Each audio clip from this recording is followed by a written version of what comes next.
Waalaikumsalam warahmatullahi wabarakatuh. Pagi, Pak. Lagi kita dalam kuliah perencanaan dan evaluasi kesehatan. Materi ini sebelumnya ada dua materi, yaitu data demografi dan data epidemiologi.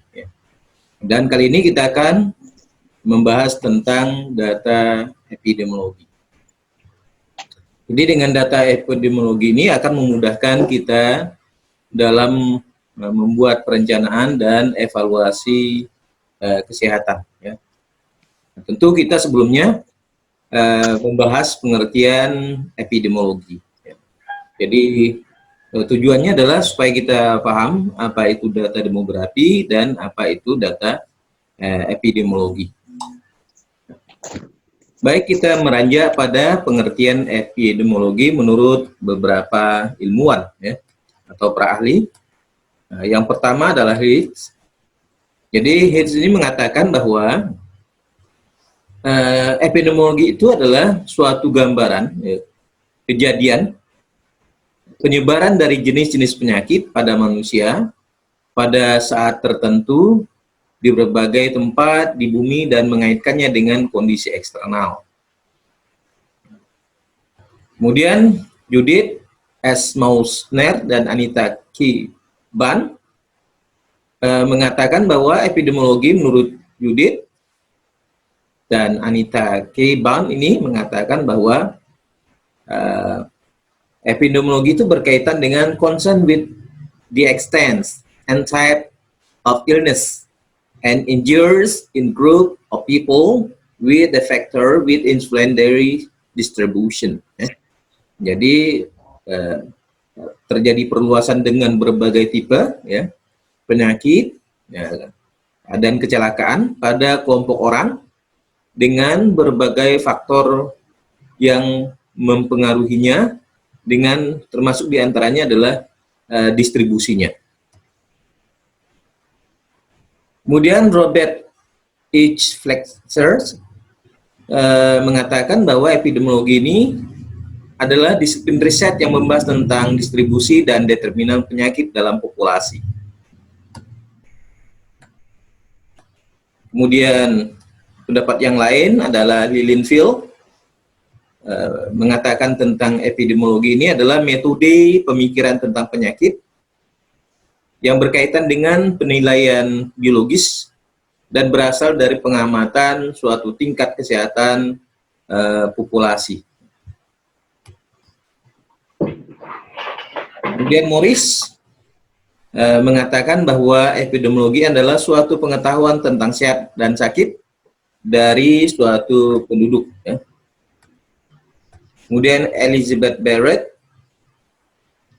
mengatakan epidemiologi is a study of distribution and cause of the disease, ya, adalah studi tentang distribusi dan penyebab penyakit. Kemudian Lass mengatakan epidemiologi menurut Lass ini a study of the distribution and determinant of health related state or even in specific population and the application of this study to control of the problem. Ya. Nah, jadi epidemiologi menurut Lass ini adalah distribusi dan faktor-faktor yang berhubungan dengan kesehatan atau peristiwa spesifik pada populasi dengan penerapan studi kontrol dari masalah. Ya. Nah, ini adalah beberapa pendapat yang dikemukakan oleh para ahli yang berkaitan dengan epidemiologi. Nah, dari pendapat ini dapat kita tarik kesimpulan bahwa epidemiologi ini berkaitan dengan studi tentang pola, ya, pola kesehatan dan penyakit serta faktor yang berkaitan dengan tingkat populasi. Jadi kesimpulan kita bahwa epidemiologi itu berkaitan dengan kesehatan dan penyakit, ya. Kemudian faktor-faktor yang berkaitan dengan kesehatan dan sakit tadi, yang kemudian berkaitan dengan populasi. Jadi ini yang yang menjelaskan tentang epidemiologi. Jadi paling tidak ada sehat, ada sakit, ada faktor-faktornya, kemudian berkaitan dengan populasi. Ya. Kemudian epidemiologi juga dapat definisikan dengan model concern stone, ya, yang mengatakan bahwa penelitian kesehatan masyarakat dan juga membantu menyebarkan dan memberikan informasi, ya, kedokteran dengan basis evidence, jadi berdasarkan bukti, based medicine, ya.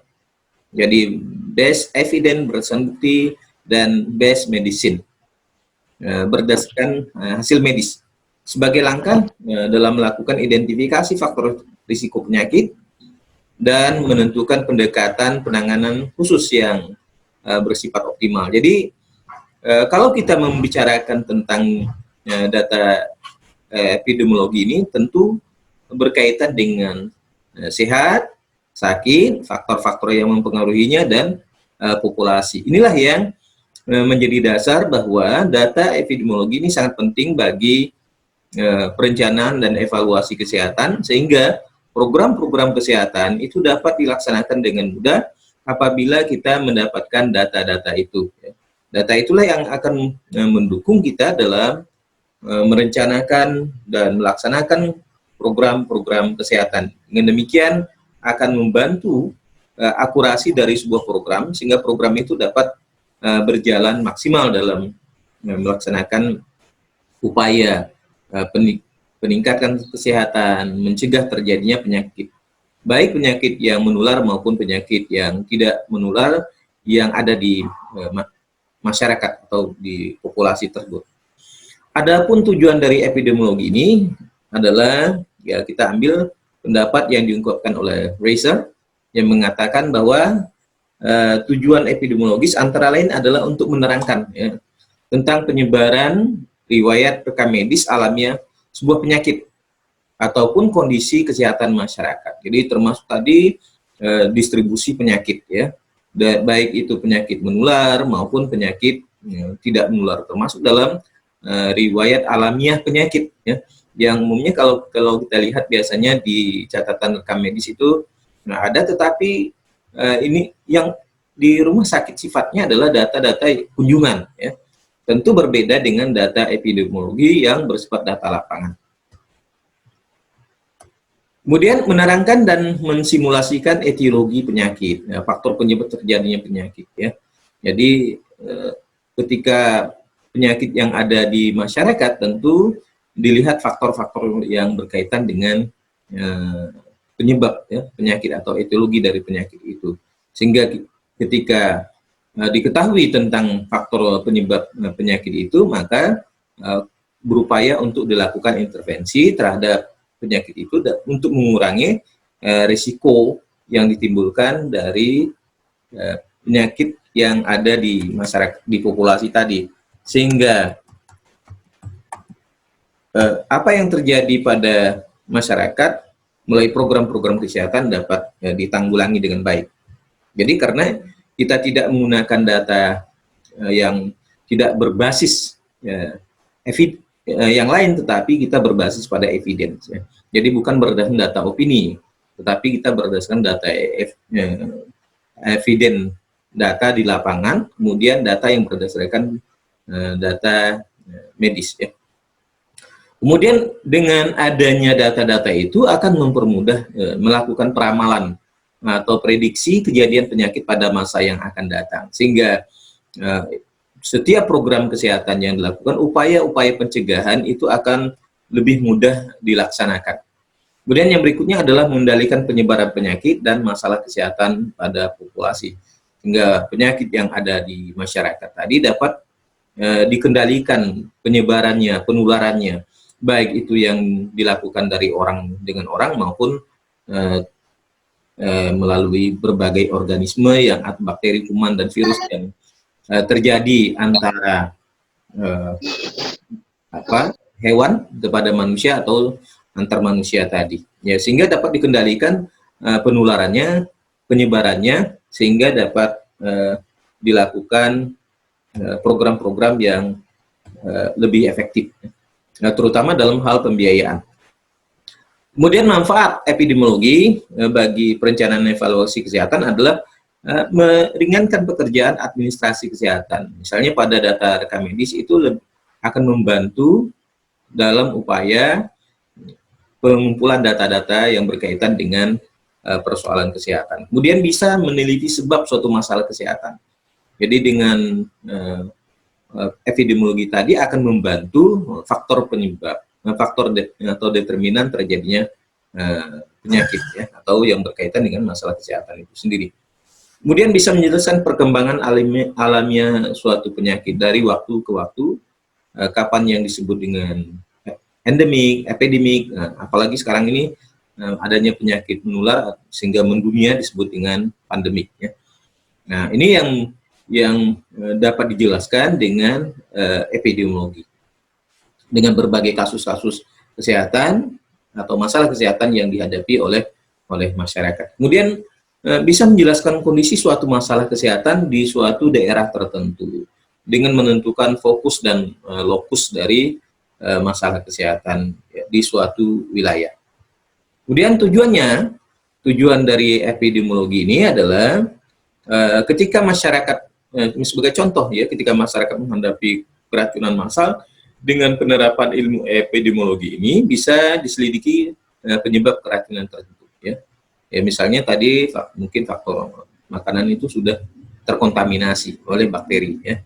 Nah ini sehingga dengan data-data itu, dengan keracunan massal tersebut dapat diidentifikasi. Kemudian mencari tahu hubungan antara karsinoma paru-paru dengan asbes misalnya pada penderita paru-paru ya. Jadi ini mencari hubungan sebab akibat ya antara suatu penyakit dengan faktor risiko dari masalah kesehatan yang dihadapi. Misalnya merokok dan penyakit jantung ya, dan hubungan penyakit dan masalah-masalah kesehatan lainnya. Lingkungan dengan misalnya penyakit lingkungan ya, penyakit kulit misalnya, udara dan sebagainya. Ini akan memudahkan untuk mencari keterkaitan antara satu faktor dengan faktor yang lainnya. Kemudian menentukan apakah hipotesis awal percobaan hewan tetap konsisten dengan data-data epidemiologi yang disediakan, sehingga data epidemiologi ini akan membantu bagi seseorang untuk menjelaskan kondisi data tersebut, apakah data epidemiologi dapat dijawab dengan berbagai hipotesis yang disampaikan. Kemudian mendapatkan informasi dan pengetahuan agar dapat dipakai sebagai bahan pertimbangan ya, dalam membuat perencanaan, penanggulangan masalah kesehatan, dan penentuan prioritas masalah kesehatan masyarakat. Nah, ini yang berkaitan dengan program-program perencanaan dan evaluasi kesehatan. Jadi memang data epidemiologi ini sangat penting ya, bagi program perencanaan dan evaluasi kesehatan ini dalam rangka membuat perencanaan, menanggulangi masalah kesehatan, dan menentukan prioritas masalah kesehatan ya, di masyarakat itu sendiri, sehingga ketika program itu dilaksanakan sehingga tepat sasaran baik itu lokus maupun fokus dari masalah tersebut. Kemudian apa peran dari epidemiologi ini? Tentu peran dari epidemiologi adalah mengadakan analisis ya, penelitian jalannya penyakit masyarakat dan merubah yang mungkin akan terjadi. Misalnya kalau kita sekarang pandemik COVID-19 ya, yang diharapkan adalah kita bisa menjelaskan upaya-upaya dalam upaya pencegahan dan bagaimana terjadinya penularan virus itu ya, dari orang ke orang. Kemudian menjelaskan secara detail dan menerangkan pola penyakit kepada masyarakat, baik itu cara penularannya atau infeksi dari satu orang ke orang lain, kemudian medianya ya, misalnya sekarang medianya droplet gitu ya, kemudian termasuk diantaranya adalah penularan langsung dan tidak langsung, dan upaya dalam melakukan upaya pencegahan dan penularan penyakit tersebut. Kemudian menjelaskan dan menerangkan keterkaitan dinamika penduduk dan penyebaran penyakit. Jadi masyarakat yang ya heterogen mungkin ya biasanya masyarakat tidak terlalu peduli. Tapi kalau masyarakat homogen ya mereka akan lebih mudah care dengan persoalan-persoalan penularan penyakit ini, disebabkan karena mereka taat dan patuh kepada pemimpin di mana masyarakat itu berada. Tetapi dalam masyarakat yang heterogen itu akan ya banyak mengalami dinamika, ya sulit untuk menerima perubahan karena mereka sudah begitu terbuka, bebas dengan berbagai opini mereka, ya. Oke, sehingga untuk menjelaskan keterkaitan dinamika penduduk atau masyarakat dengan penularan penyakit ini akan meningkatkan upaya masyarakat dalam mencegah terjadinya penularan penyakit menular yang lebih besar, ya. Memang di KD sekarang ini penyakit menular yang ya, lebih tinggi kasusnya, ya. Meskipun sebenarnya pada penyakit tidak menular juga rentan ya, pada kelompok-kelompok tertentu. Nah, sekarang kita masuk pada data epidemiologi. Apa sebenarnya data itu, ya? Jadi data itu adalah informasi yang belum diolah, ya. Jadi kalau kita lihat bahwa kita bicara tentang data epidemiologi, maka kita akan berkaitan dengan data-data masyarakat, ya, atau populasi, baik yang sehat maupun yang sakit, ya. Nah, kemudian faktor-faktor penyebabnya tadi. Nah, oleh sebab itu dalam data epidemiologi ini kita akan melakukan pengumpulan data, ya. Jadi data ini bentuk jamaknya dari datum, ya. Jadi data itu sebenarnya sudah jamak, bentuk tunggalnya datum, ya. Atau kalau kita jamakkan menjadi datum-datum, ya. Data ini adalah himpunan angka yang berasal dari hasil pengukuran penelitian. Jadi ketika kita mengumpulkan angka itu biasanya berkaitan dengan misalnya tadi kita lihat berapa jumlah penduduk, maka itu data demografi. Berdasarkan usia, berdasarkan pendidikan, berdasarkan jenis kelamin, kemudian berdasarkan pekerjaan, maka itu data itu disebut dengan data demografi. Nah, berbeda dengan data epidemiologi, tentu dia berkaitan dengan berapa jumlah orang yang sehat, berapa orang yang sakit, penyakit apa saja, ya. Misalnya 10 penyakit terbesar, nah, kemudian faktor penyebabnya apa. Nah, ini yang disebut dengan data epidemiologi, ya.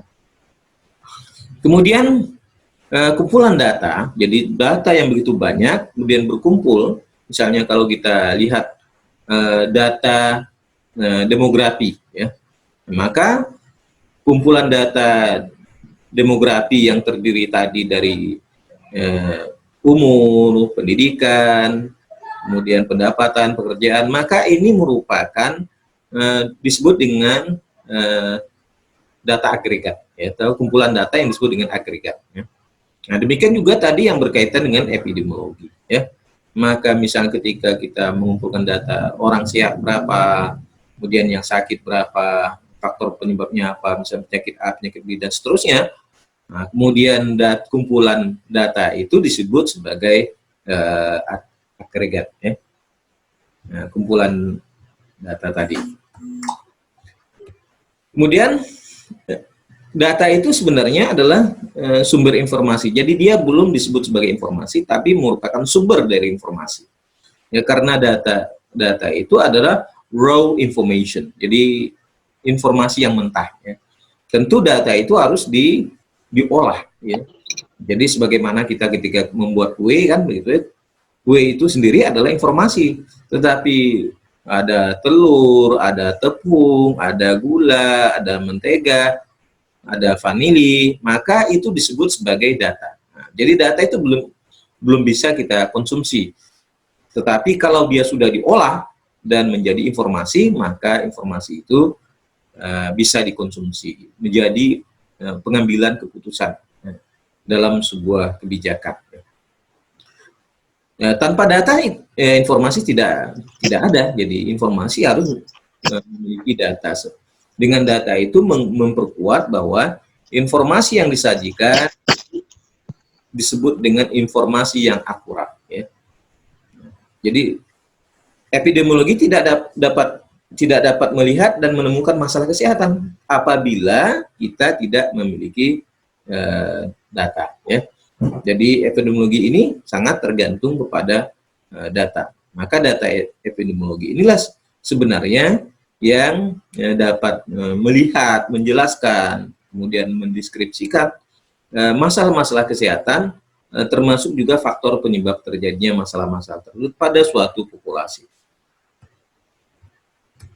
Kemudian untuk mendapatkan data itu, ya, data epidemiologi itu dilakukan pengumpulan data, ya. Jadi misalnya kalau kita lihat ada surveillance epidemiologi, ya, atau surveillance kesehatan. Nah, sebenarnya itu adalah upaya dalam rangka mengumpulkan data, ya, data yang berkaitan dengan epidemiologi. Jadi surveillance sistem pengumpulan data dilakukan secara terus-menerus agar data yang tersedia itu ya akurat. Jadi jangan sampai kita menggunakan hanya data kunjungan pasien ke rumah sakit atau puskesmas saja, tetapi data yang digunakan adalah data yang terbaru, data lapangan. Nah, ini yang disebut dengan surveillance epidemiologi atau bisa juga disebut dengan survei data kesehatan masyarakat. Nah, sekarang kita lihat bagaimana untuk mendapatkan data itu. Tadi data itu akan menjadi sumber dari sebuah informasi. Nah, untuk mendapatkan data, tentu kita harus melihat sumber datanya, ya. Nah, ada beberapa sumber data yang bisa digunakan, ya. Data kependudukan, misalnya pada sensus pendudukan atau survei, ya.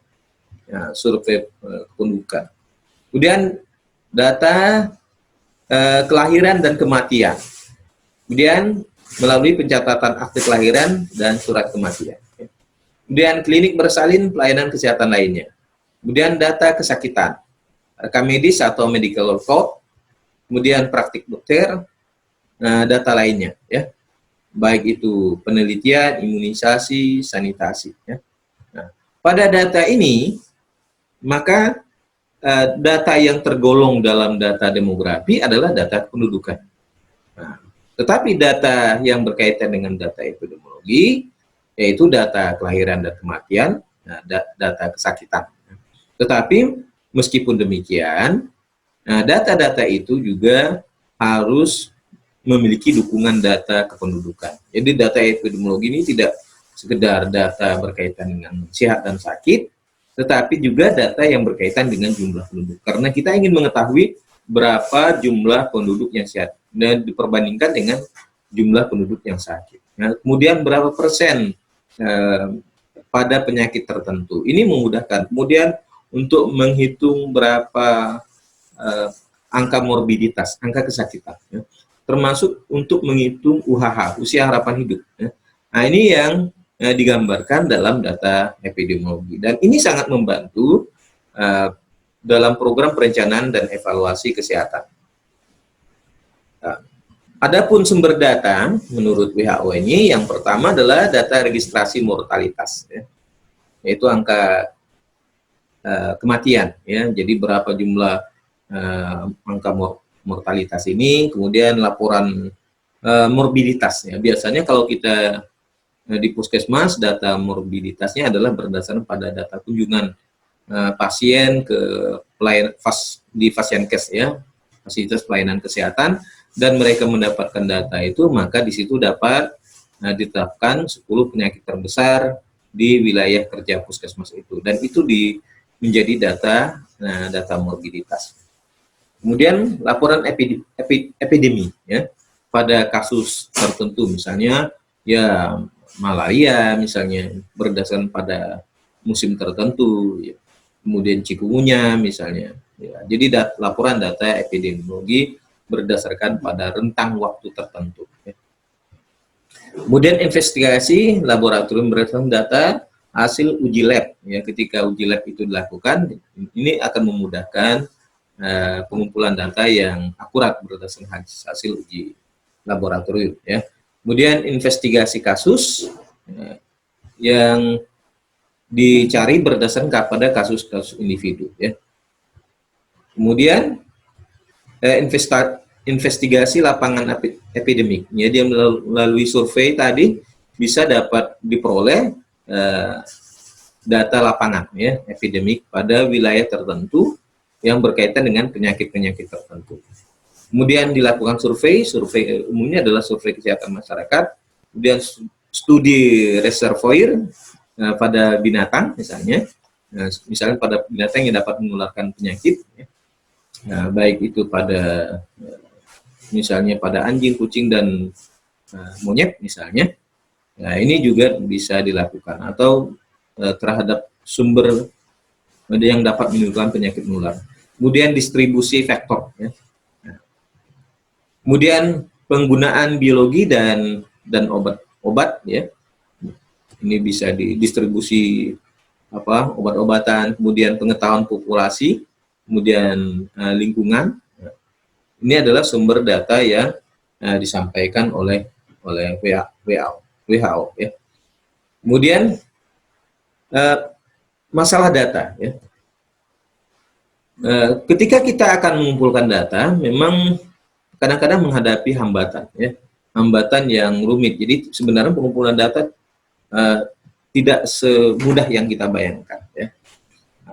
Adapun kesulitan memperoleh data, tidak tersedianya data yang diinginkan. Terkadang kita ingin mendapatkan data itu tidak tersedia, atau tidak ada lembaga tersendiri yang menyiapkan data itu, ya.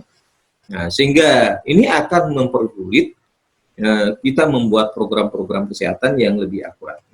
Biasanya juga data antar satu instansi dengan instansi yang lainnya berbeda, ya, berbeda data yang diperoleh, sehingga ini akan mempersulit program-program kesehatan. Kemudian data ini tidak lengkap, ya. Kadang-kadang hanya berkaitan dengan nama, ya, namanya ada, misalnya di kependudukan atau di BPS. Nah, data yang tersedia hanya berkaitan dengan data-data yang sesuai dengan kebutuhan, yaitu data kependudukan, ya. Jadi sehingga data yang didapat adalah data-data yang berkaitan dengan kependudukan. Sebenarnya data kependudukan juga sangat diperlukan, ya, apabila kita kaitkan dengan data epidemiologi. Kemudian ketidakserasian data, nah, bahkan bisa kontradiksi antara satu data dengan data yang lain.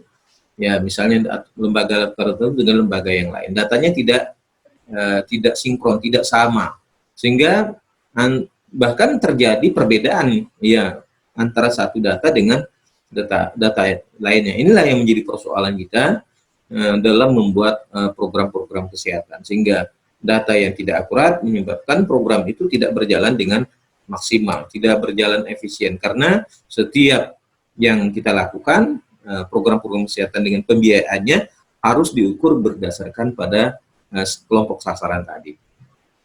Kemudian ada yang data bias, ya. Jadi data bias ini disebabkan karena memang ketidakjelasan data, ya. Nah, misalnya tentang pada penyakit misalnya hipertensi, ya. Nah, kita tidak punya akurasi data yang jelas berapa jumlah hipertensi, karena ini akan berpengaruh pada penyakit-penyakit lainnya. Nah, apabila data ini terkumpul dengan baik, itu akan mudah melakukan intervensi program kesehatan. Jadi kalau datanya bias, maka akan mempersulit kita membuat program-program kesehatan yang secara maksimal sesuai dengan sasaran atau target yang kita harapkan. Kemudian klasifikasi data, ya. Data menurut tingkat pengolahannya, yaitu data dibagi menjadi raw data, data mentah, ya. Data mentah ini adalah data yang diperoleh, baik itu yang diperoleh di lapangan maupun data sekunder, data primer atau data sekunder, ya. Data mentah ini belum bisa memberikan informasi apa-apa, ya, tetapi data ini mesti diolah terlebih dahulu sehingga data ini bisa menjadi sebuah informasi, ya.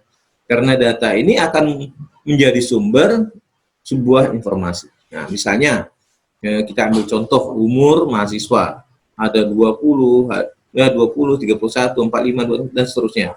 Nah, ini adalah data yang kita dapatkan. Maka data ini bisa menjadi informasi, tetapi data ini masih disebut sebagai data mentah, karena kita belum bisa menyimpulkan berapa jumlah rata-rata usia data itu, atau ya kalau untuk yang tertua dan termuda itu bisa kita lihat ya.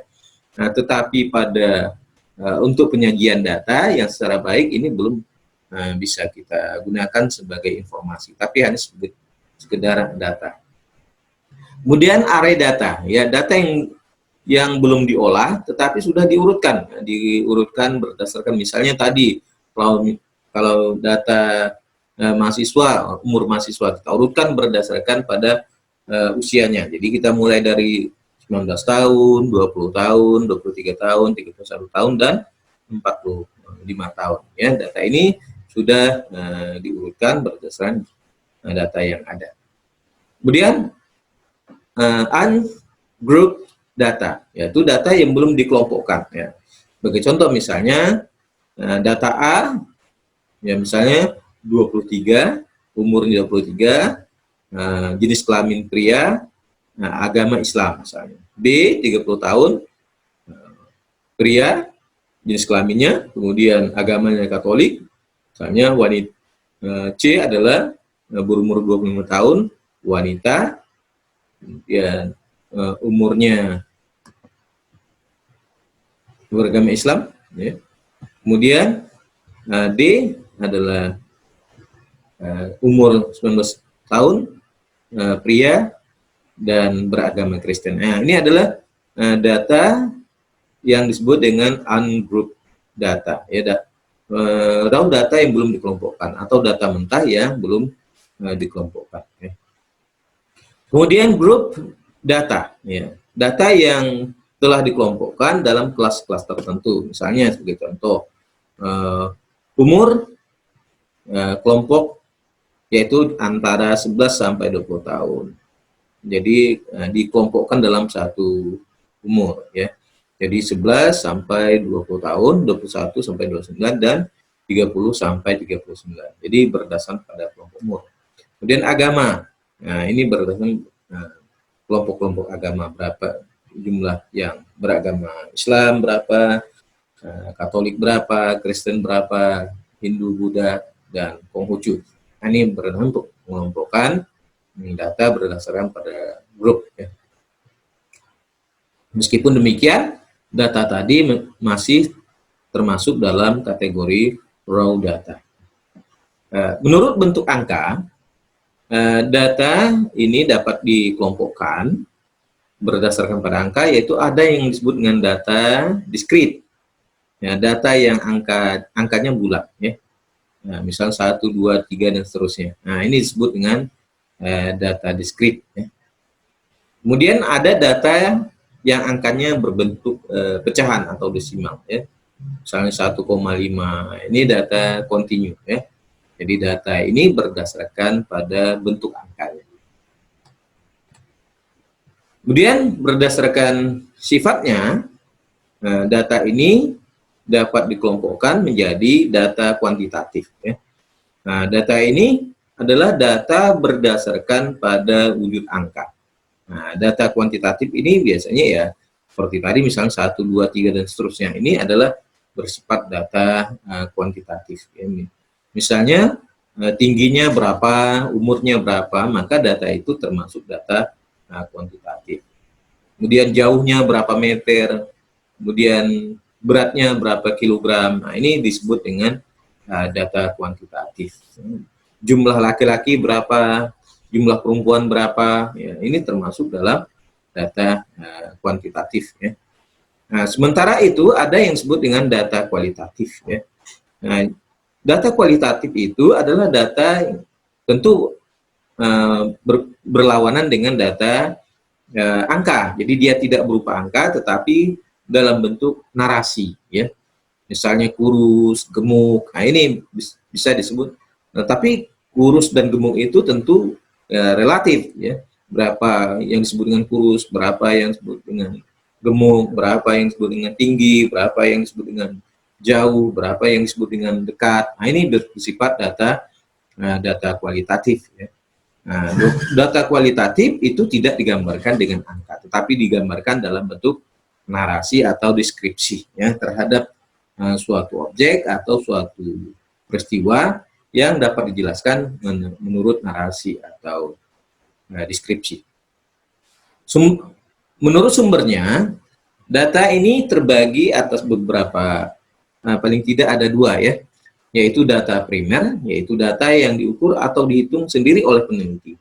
Jadi kalau misalnya Anda mengumpulkan data sendiri, misalnya menggunakan kuesioner, kemudian Anda kumpulkan dari responden, maka data itu disebut dengan data primer, yaitu Anda mengambil data dari sumber utama.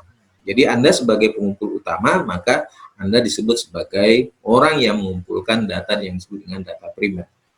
Nah, sementara yang kedua adalah data sekunder, yaitu data yang didapat dari sumber lain, ya, yang tidak diukur atau dihitung sendiri oleh peneliti. Jadi ketika Anda penelitian, Anda dapatkan data di puskesmas, maka data yang Anda dapatkan disebut dengan data sekunder, ya, karena Anda memperoleh data dari puskesmas. Jadi bukan Anda yang mengambilnya, tapi puskesmaslah yang mengambilnya. Bagi puskesmas, maka puskesmas itu memperoleh data disebut dengan data primer. Kemudian Anda menggunakan data primer itu, maka Anda memperoleh data sekunder. Karena Anda adalah pihak kedua dalam menggunakan data itu. Jadi data pertama dikumpulkan oleh puskesmas sebagai data primer bagi puskesmas, tetapi Anda menggunakan itu dan Anda mendapatkan data dari puskesmas, maka data itu disebut dengan data sekunder, ya. Kemudian data menurut sumbernya, ya. Data menurut sumbernya ini kita bagi atas tadi dua, ya, primer dan sekunder. Kemudian menurut skala pengukurannya, ya.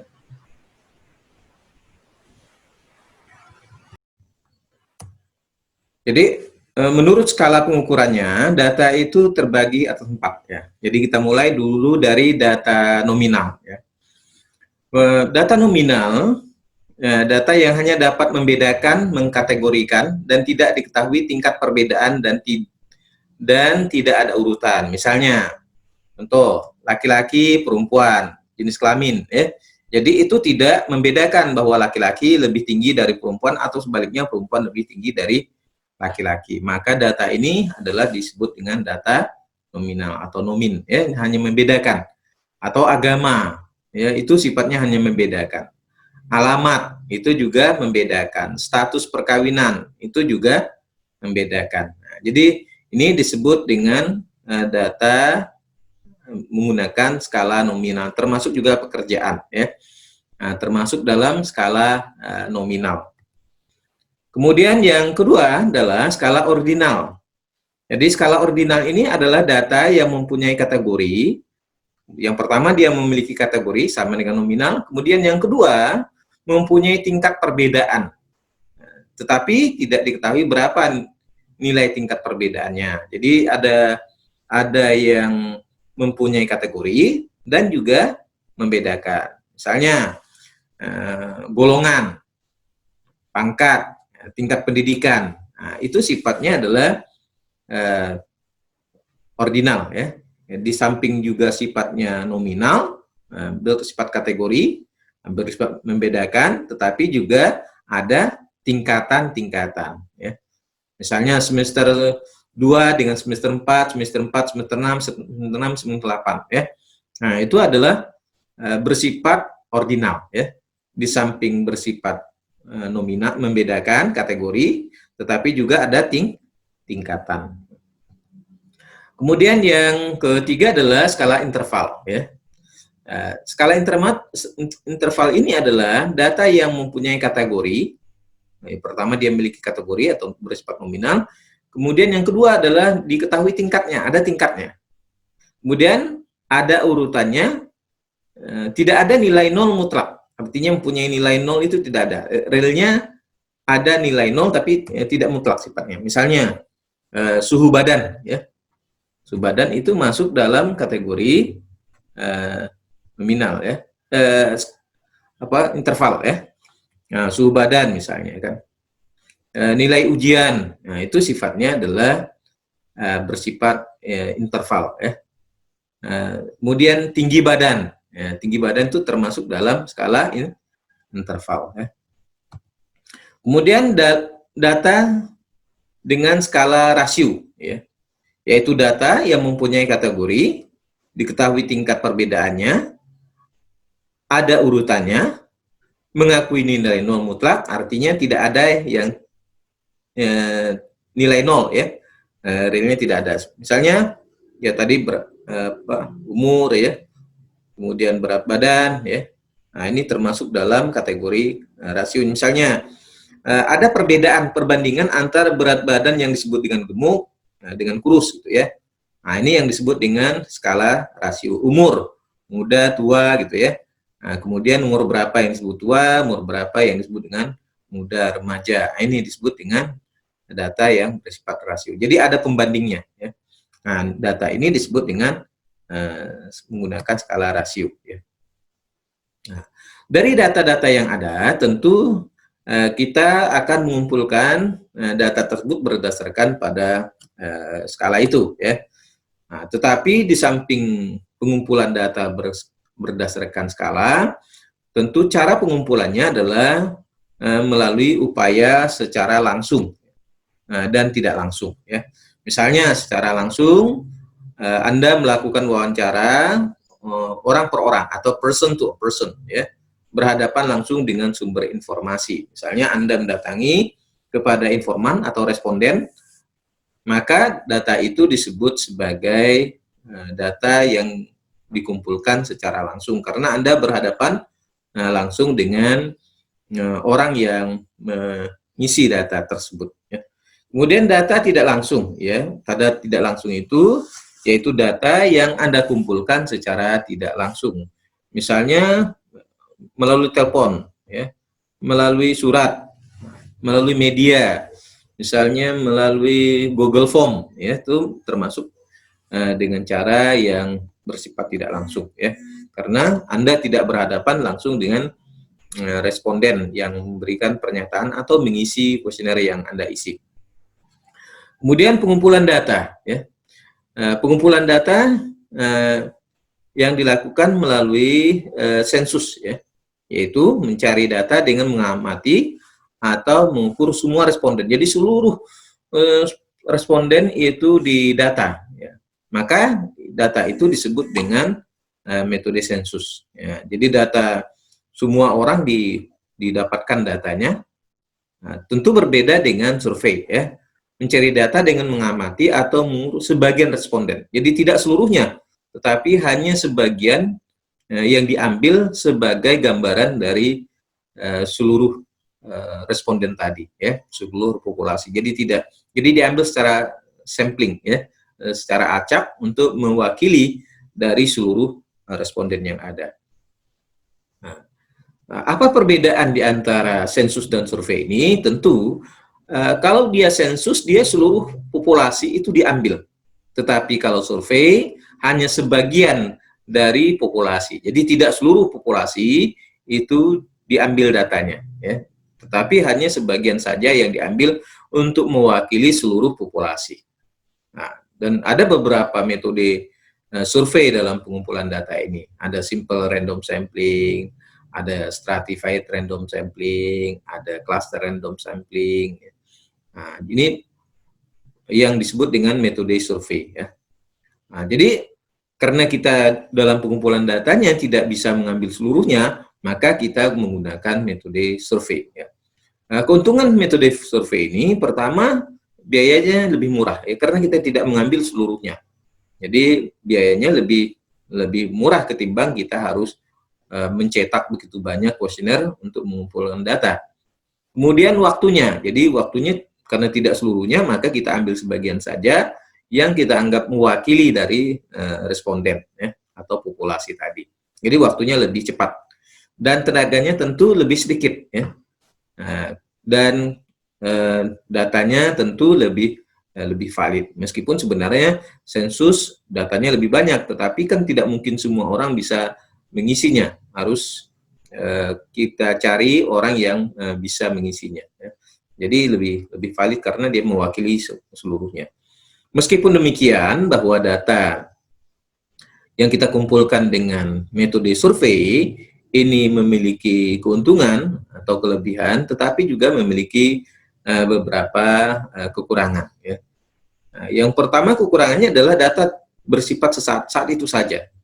Nah, jadi data itu tidak bisa kita gunakan secara berkelanjutan. Mengapa?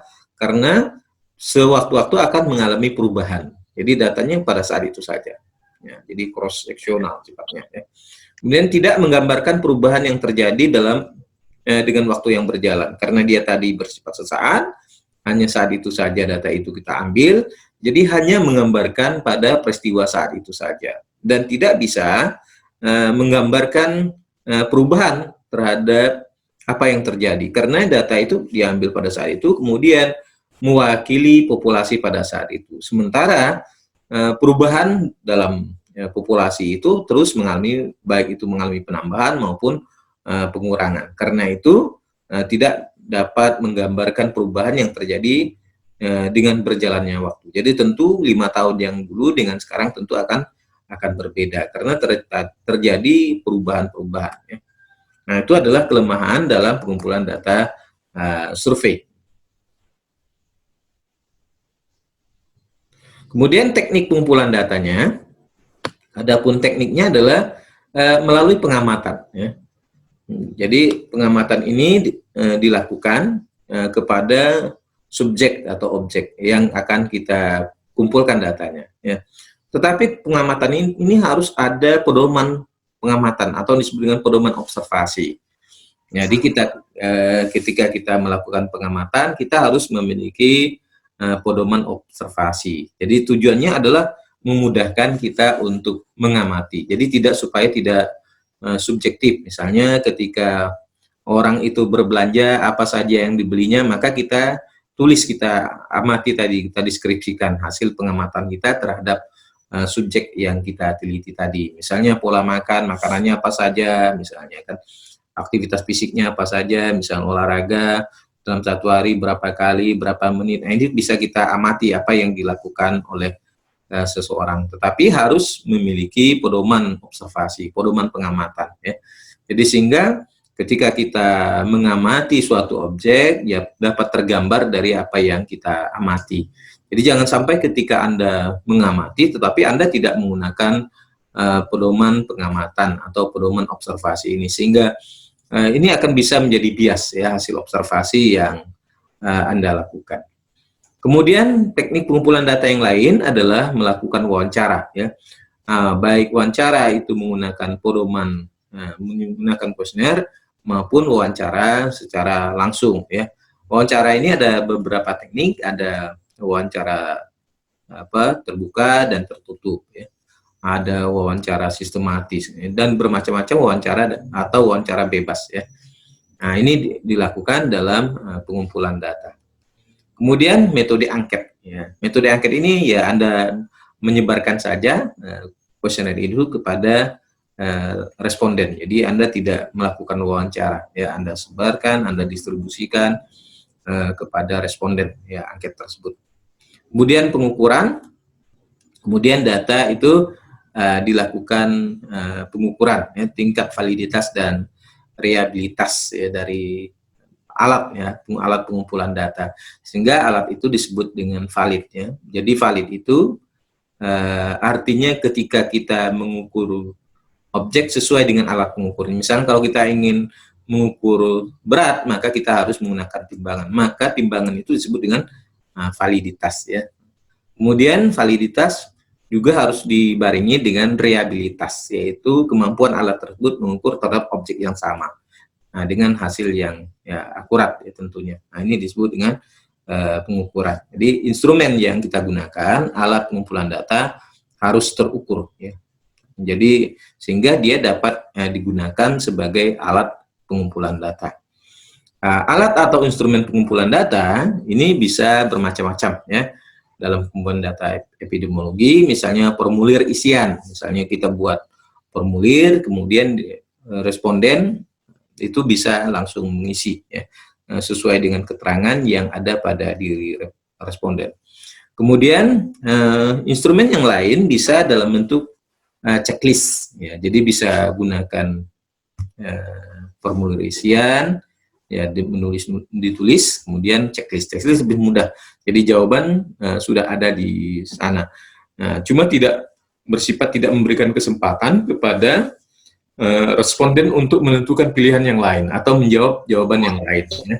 Nah, ini adalah kelemahan dalam checklist. Checklist itu ya memudahkan bagi responden untuk menentukan pilihan. Kemudian kuesioner tertutup atau terbuka. Jadi kuesioner yang dibuat itu bisa tertutup, artinya tidak memberikan kesempatan responden untuk memilih jawaban yang lain. Misalnya kalau dia ada 4, ya 4 itu yang dipilih. Tetapi ada juga kuesioner yang terbuka, ya, kuesioner pertanyaan kemudian yang diisi bebas oleh responden. Ya. Tentu ada kelebihan dan kekurangannya. Misalnya kalau kuesioner tertutup, maka responden itu tidak bisa menyampaikan jawaban yang lain kecuali yang sudah tertera pada kuesioner itu. Kemudian kelemahan dalam kuesioner terbuka juga mengandung kelemahan, yaitu sulitnya bagi peneliti untuk melakukan analisis data, karena biasanya bersifat deskriptif, ya, jadi lebih sulit untuk menyimpulkan tentang data tersebut. Ya. Kemudian ya alat ukur, ya, alat untuk mengukur. Ya. Misalnya kalau dia tinggi, maka kita gunakan meteran. Kalau dia berat, maka kita gunakan timbangan. Kemudian kalau dia hipertensi, tidak hipertensi, kita gunakan tensimeter. Nah, ini bisa digunakan untuk mengukur, ya, mengukur objek yang diteliti atau responden tadi. Sekarang kita lihat pada formulir isian, ya.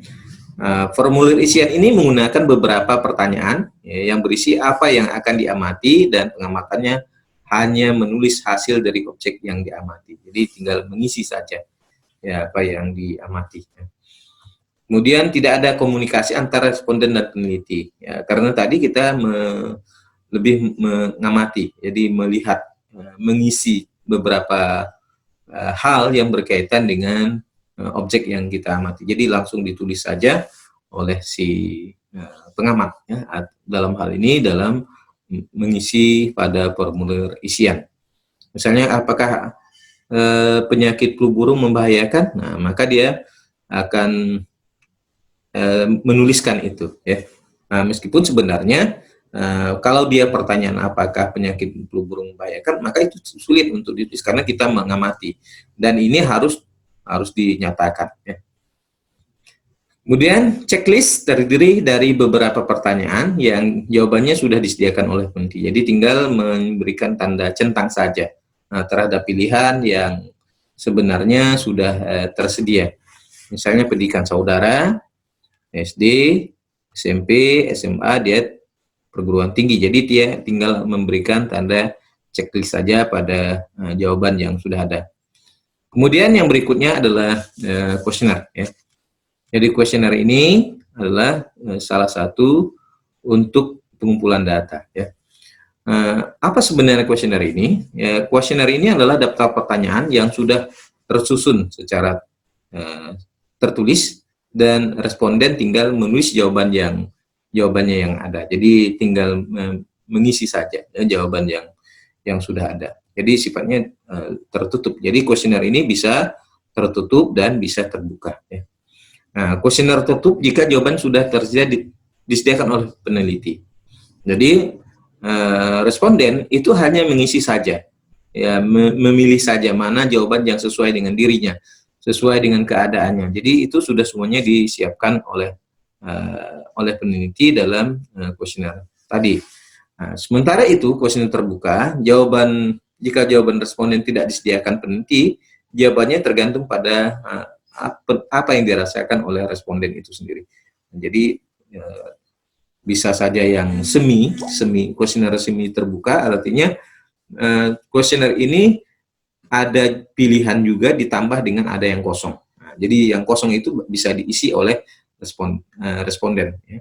Nah, itu disebut dengan semi. Tapi kalau dia terbuka, maka dia akan langsung menuliskan jawabannya sesuai dengan pertanyaan pada kuesioner itu. Demikian pemaparan saya berkaitan dengan materi kita. Mungkin ada yang mau ditanyakan, dipersilakan.